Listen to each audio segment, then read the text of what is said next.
கவின் யாரோட பையன்? ஹா? எங்க அம்மா நான் விவரம் தெரியாத வயசுல எனக்கு ஒரு விஷயம் சொன்னாங்க.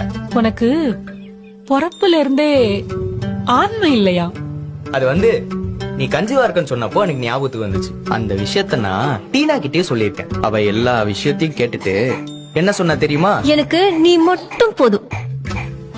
குமரன் தானே காரணம். இவ்வளவு நடந்தும் உன்கிட்ட ஒரு அன்ப அங்க இங்கன்னு எதிர்பார்த்துட்டே தான் இப்பவும் சொல்றேன், இந்த உலகத்துல கடைசியா எனக்குன்னு ஒரு அன்பு உண்மையா இருந்துச்சுன்னா அது அவ ஒருத்தி மட்டும்தான். அவ மட்டும்தான். அடியானோட காதல் Thank you for all the wonderful memories. கை கூட்ட போல கனவுக்குள்ளே அவள வச்சே நீ